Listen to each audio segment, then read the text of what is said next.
1:2, chapter 1. The Most High God said there's only one way that is prosperous. There's only one way to excel, to exceed. But it said, but it requires teamwork. It requires a type of communication. Joshua 1:8. Got it? Go ahead. Joshua chapter 1 verse 8. This book of the law shall not depart out of thy mouth. This book of what?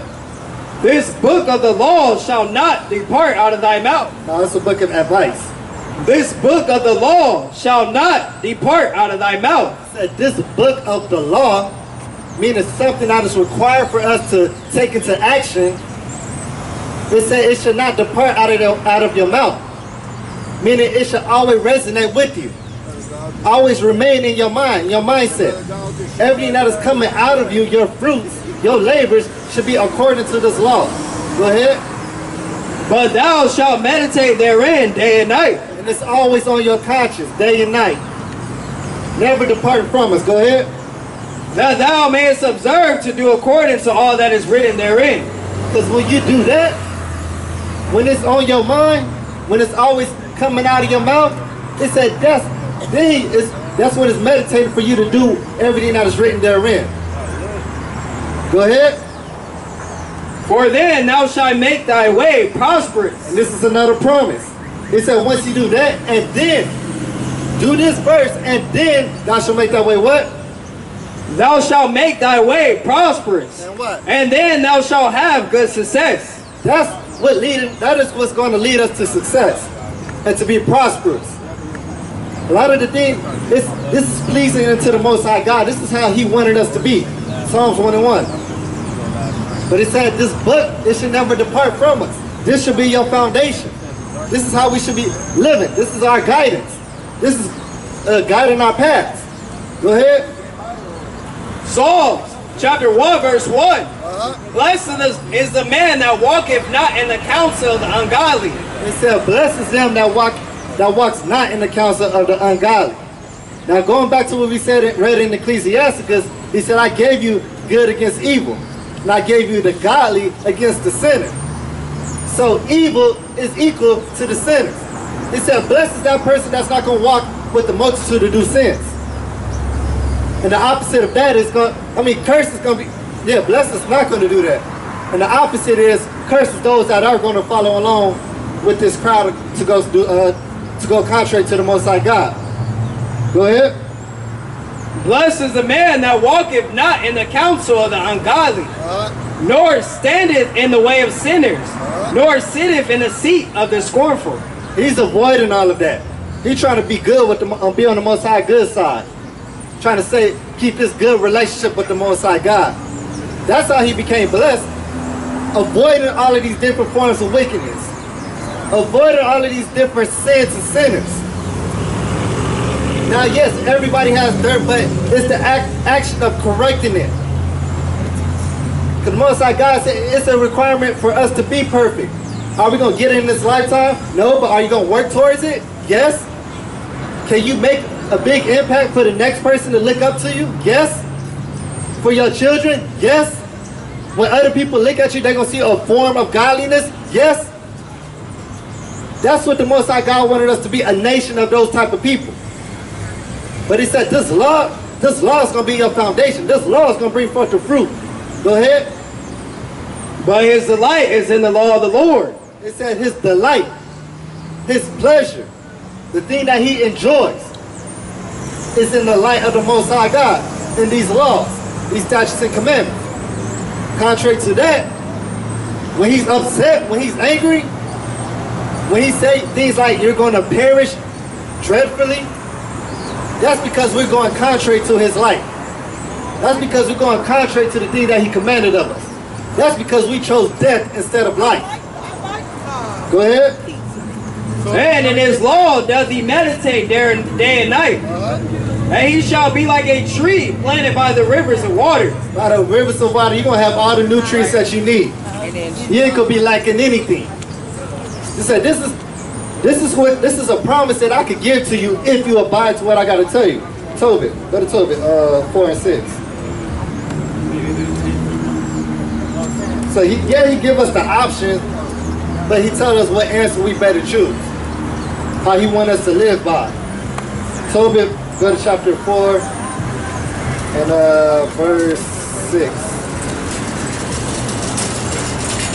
Tobit, chapter 4, verse 6. For thou deal truly, thy doings shall prosperously succeed to thee, and to all them that live justly. So it's telling you again, you're going to read it over and over and over and over and over and over again in the scripture. Coming to the Most High God, listen to him in sincerity, meaning you enjoy doing this. This is what you love to do. All you want to do is worship the Most High God, and then you'll get all these different blessings. Then you're going to have all that you need. Everything else is not a factor. Everything else is not going to touch you. You're going to be protected. And that's the whole purpose. That's the whole purpose of the Most High God gave us these laws, statutes, and commandments for protection, to be an example unto the other nations. Was that all of it?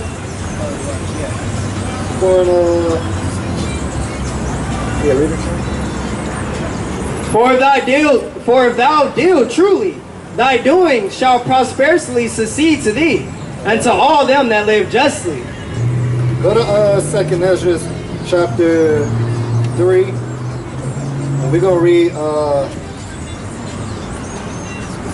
let's start at 13. The reason why we got to keep this law, statutes, and commandments, first off, as I said when I first got up here, we are here to teach the true identity of our people, the blacks, Latinos, and Native Americans.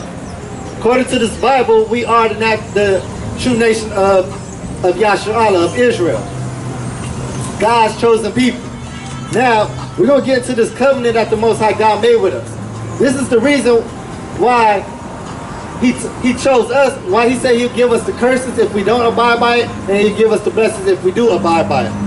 Because our forefathers already made this agreement. And they said this is going to last forever from every generation. Nothing is ever going to change. This is going to last until Christ come back to the end of the world. So we're going to read about this covenant, this agreement that we made with the Most High God. Go ahead. 2nd Ezra chapter 3, verse 13. Now when they lived so wickedly before thee, thou didst choose thee a man from among them, whose name was Abraham, whom thou lovest, and unto him only thou showedest thy will.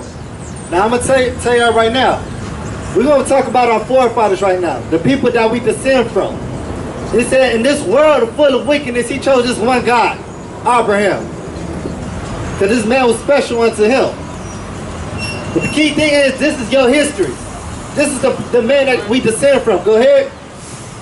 And made us an everlasting covenant with him. An everlasting covenant with him. The reason why we're so great today is because of the good acts that our forefather done.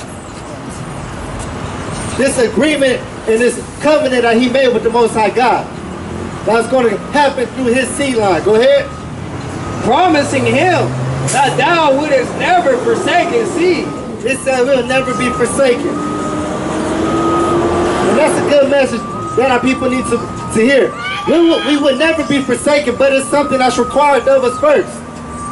Mercy comes after we do something for ourselves. Most like God have grace upon us, but that's not something he just gives to us.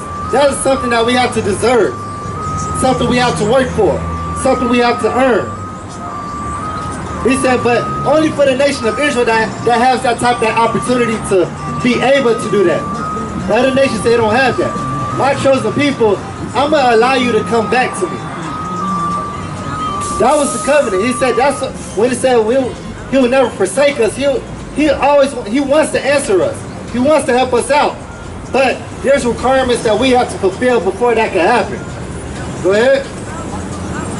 And unto him thou gavest Isaac. And unto Isaac also thou gavest Jacob and Esau. As for Jacob, thou didst choose him to thee, and put by Esau. And so Jacob became a great multitude. Now this man Jacob, name is turned into Israel. And as I said, the whole purpose of we reading this right now is learning about this covenant that the Most High God made. And knowing about our forefathers. He said, I made this covenant with them, which is being passed down unto you to this day. It's the same exact covenant that was made. Go ahead. And it came to pass, that when thou leadest his seed out of Egypt, thou broughtest them up to the Mount Sinai, and bowing the heavens, thou didst set fast the earth, movingest the whole world, and madest the depths to tremble. The Most High God bring judgment upon this earth, but guess what? During the time of Egypt, all of these different plagues was happening to the Egyptians, but nothing came against the nation of Israel. Why was that? One, we was his chosen people. Two, we was coming back into the law, statutes, and commandments. But he said we'll never be forsaken, so when it happens again, it said, you're going to be protected when I bring destruction upon this earth. But you got to abide by me. When you look at the Passover, it said, put this mark over your door. Only told that to one nation of people, so that when the time was to come, when the firstborn was to die, he said, these people are protected because they listened to what I told them to do. It's the same thing that's going to happen again. Just listen to me and I'm going to protect you from when judgment comes. You won't have nothing to worry about. I'm on your side, I got your back. Go ahead. And trouble is the man of that age. And thy glory went through 4 gates of fire, and of earthquake, and of wind. And it said his glory. Meaning these earthquakes, these fires, these quote-unquote natural disasters that came from the Most High God, it said they were great. They were powerful. They were destroying stuff. They was breaking stuff down. They was killing people. But it said, with you, come on my side, I got your back. Come with me, you ain't got nothing to worry about through all of that. Go ahead. And of cold, that thou mightest give the law unto the seed of Jacob.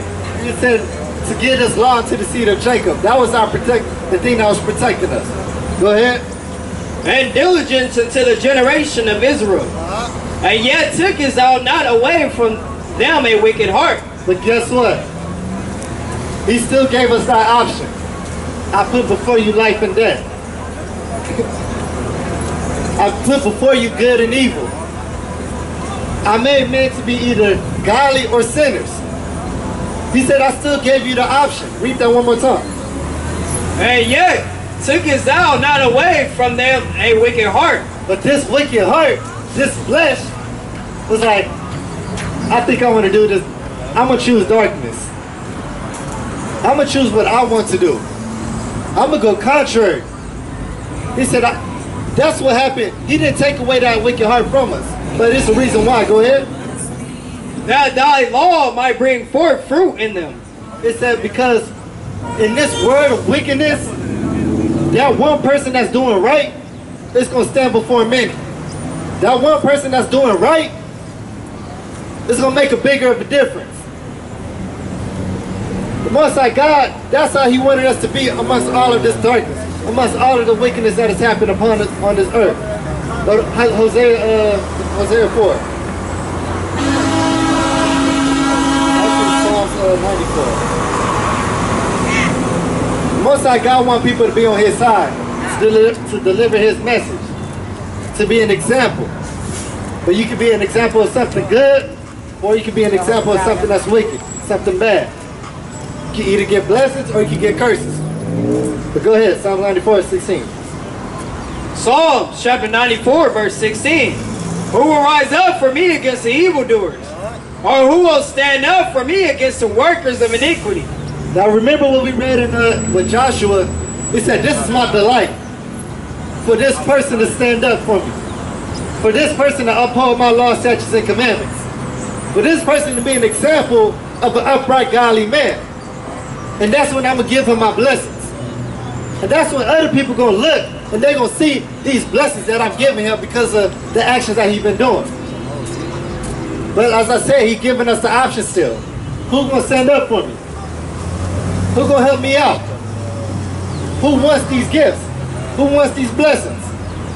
In other words, go ahead. Unless the Lord had been my help, my soul had almost dwelt in silence. So one thing he's going to tell us over and over and over again, we're nothing without him.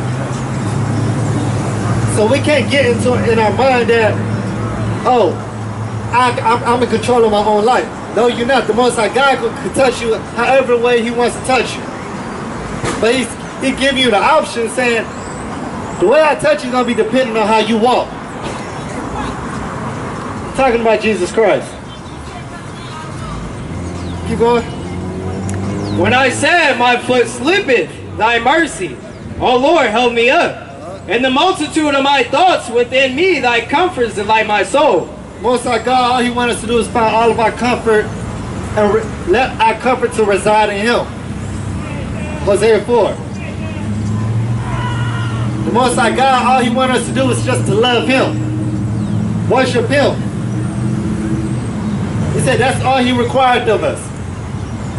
But, as He said, He didn't take away that wicked heart, so we start going into wickedness, going into our own desires, which led us into all these different captivities, which led us to suffering instead of prospering. Go ahead. Hosea chapter 4 verse 1. Hear the word of the Lord, ye children of Israel.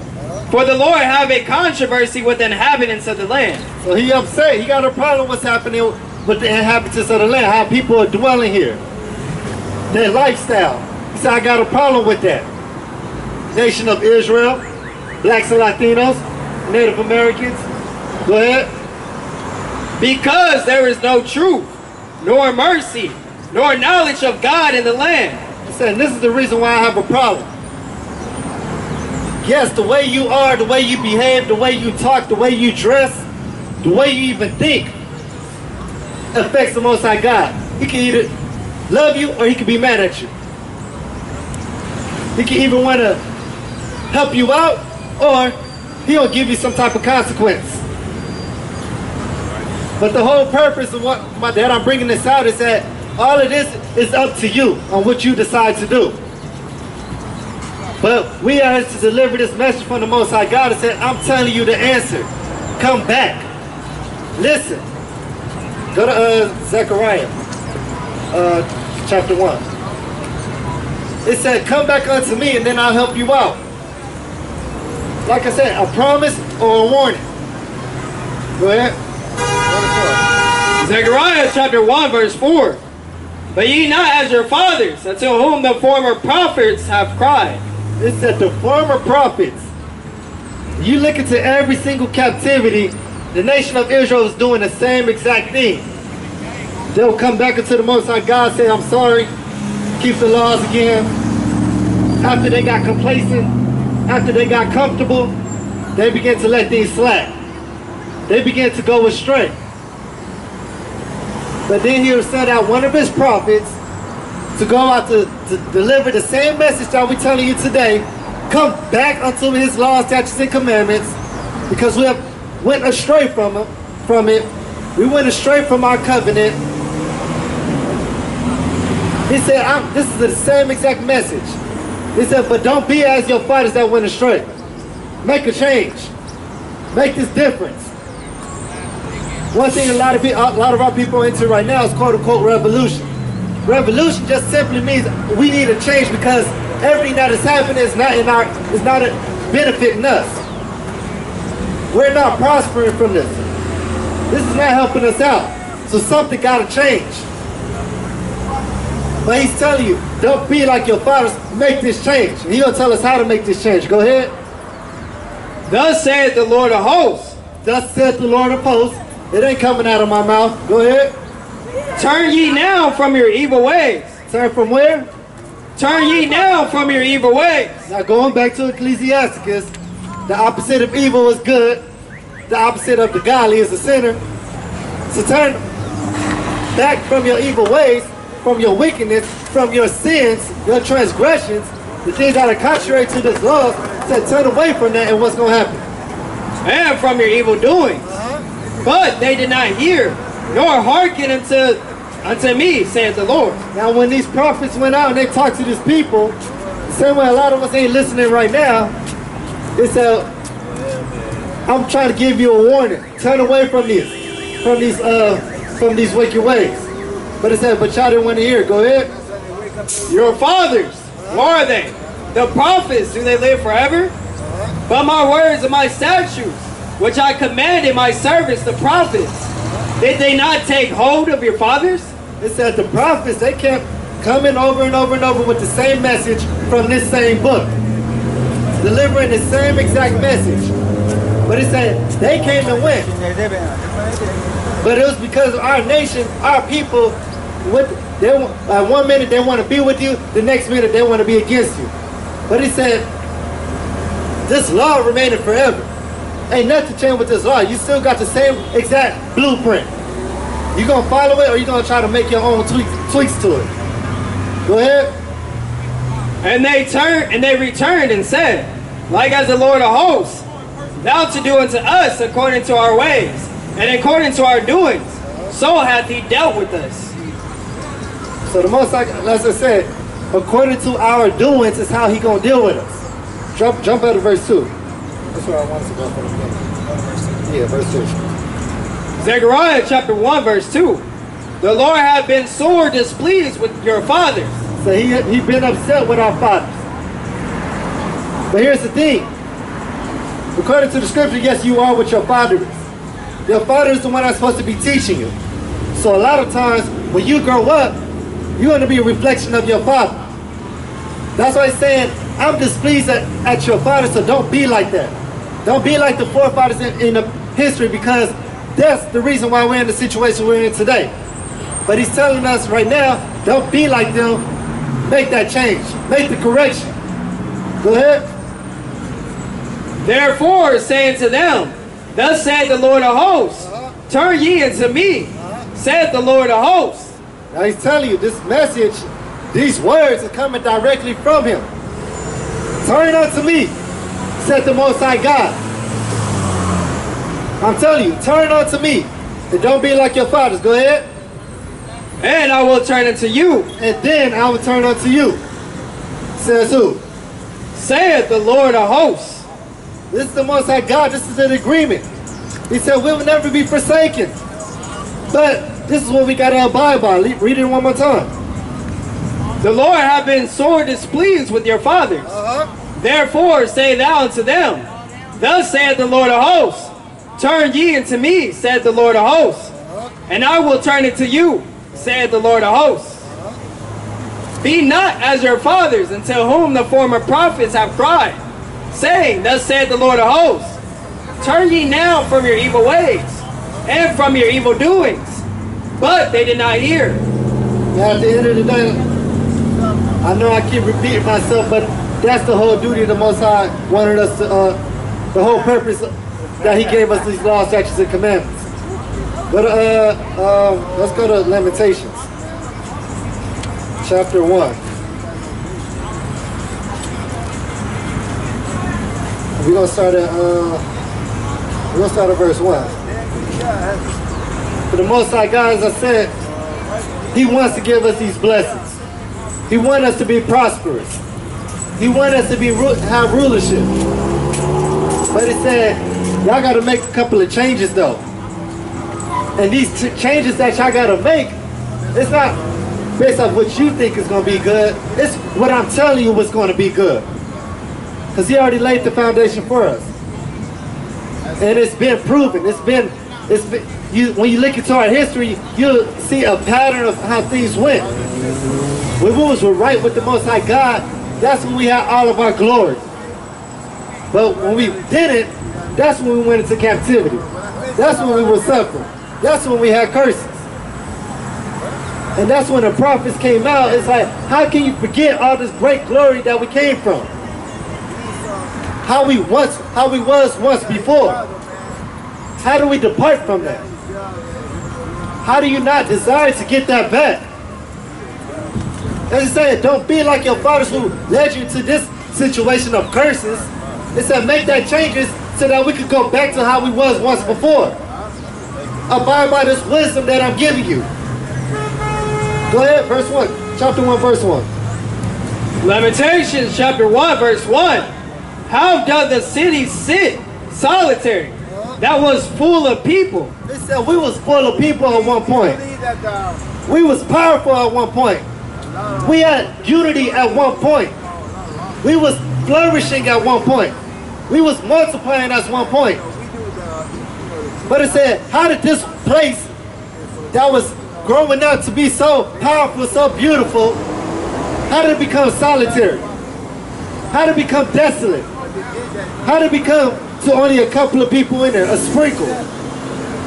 How did this happen? Because it wasn't like this in the beginning. It wasn't like this at one point. Go ahead. How is she become as a widow? She that was great among the nations. It said she was great amongst the nations. Talking about our mother Zion, our homeland, where we descend from. This place was full of riches, but now it has no value. How did that happen? And the people that came out of it, they was worth a lot of, much value, virtuous. But now, we can care less about it. How did this happen? Go ahead. And princesses among the provinces. How would she become tributary? Princesses, meaning you came from royalty to a servant, to the bottom of the totem pole. How did this happen? Even if you look at our generations now, a couple generations ago, there was a lot more love amongst our people. There was a lot more respect amongst our people. There was a lot more sense of community amongst our people, of power. But we ain't got that no more. We ain't got no people standing up no more to be an example, to lead. We ain't fighting on the same team no more. We fighting against each other. We ain't building no more. We breaking down. It ain't about you no more. It's about me. It ain't about us no more. It's about me. They say, how did this happen? How did we depart from that? Keep going. Go ahead. She weepeth sore in the night, and her tears are on her cheeks. Among all her lovers, she have none to comfort her. You ever had something so valuable, something so precious, that was just taken away from you? How did this happen? We try to hold on to traditions, but then when our kids start to go contrary, it becomes a big problem. Why? Because this is how my family made their name. This is something that our family was built upon. But now you want to go contrary to it. Now you don't want to keep this name. Most like God said, well, go further than that. I gave you these laws, statutes, and commandments. This is how you made your name. This is how you were so glorious. Now, you went astray and we lost all of it. And you have no desire to go back to it. What's your problem? Keep going. Go ahead. All her friends have dealt treacherously with her. People talking against you now. This is the nation of Israel? This bum? Talking down upon us. They said you ain't worth nothing anymore. How did this happen? Go ahead. They are become her enemies. Judah has gone into captivity because of affliction, and because of great servitude. She dwelleth among the heathen. She findeth no rest. All her persecutors overtook her between the straits. They said we went into captivity, but we was the one that was ruling at one point. They said tears is falling from her. Because it hurt to see your people in such poor conditions, at a lower state. Because we know where we come from, and we have the power to go back to it, but it's up to you to make that decision. Each and every one of us has an impact on all of us as a nation of people. But the Most High God tells us over and over and over and over again, I'm telling you the answer. Choose life. Choose what I'm telling you. This is how you're going to be prosperous. This is how you're going to get your glory back. This is how you're going to be beautiful again. Because that ain't how we looking right now. It said we was once full of riches, full of value, full of power. It said now we far from it. We have none of that anymore.